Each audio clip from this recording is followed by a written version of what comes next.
বন্ধুরা, আমরা সবাই জানি গঙ্গারামপুর একটি ঐতিহাসিক স্থান। এখানে পাল যুগ, সেন যুগ সহ অন্যান্য যুগের স্থাপত্য নজরে আসে। গঙ্গারামপুরে মাটির নিচ থেকে এর আগে প্রচুর ঐতিহাসিক জিনিস পাওয়া গেছে। সেই রকমই গতকাল গঙ্গারামপুরে বাঁধমোড় এলাকার এক এলাকাবাসী বাড়ির পাশের পুনর্ভবা নদীতে মাছ ধরতে গেলে তার জালে উঠে আসে বহু পুরনো কালো কোষ্টি পাথরের একটি মূর্তি। আর এই মূর্তিটি প্রচণ্ড ভারী হওয়ায় পরে পাড়ার লোকজন ডেকে নিয়ে গিয়ে সেই মূর্তিটি উদ্ধার করে নিয়ে এসে মন্দিরে রেখে পুজো অর্চনা শুরু করে। আর এই ঐতিহাসিক মূর্তিটি দেখার জন্য প্রচুর লোকের ভিড় হয়েছিল।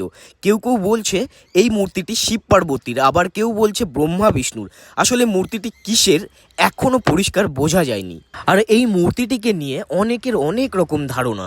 কেউ বলছেন এটা কোনো ধ্বংসাবশেষ হতে পারে, কোনো রাজবংশের।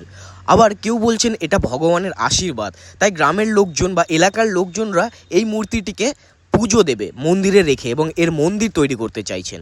কিন্তু পুলিশ মূর্তিটিকে নিজেদের হেফাজতে নিতে চাইছেন। তারা বলছেন যে উপর মহলের সাথে কথা বলে আলোচনা করে সিদ্ধান্ত নেবেন যে মূর্তিটি এলাকাবাসীর হাতে পুজো করার জন্য তুলে দেবে নাকি কোনো কাচের ঘরে মিউজিয়ামে বন্দি করে রাখবে।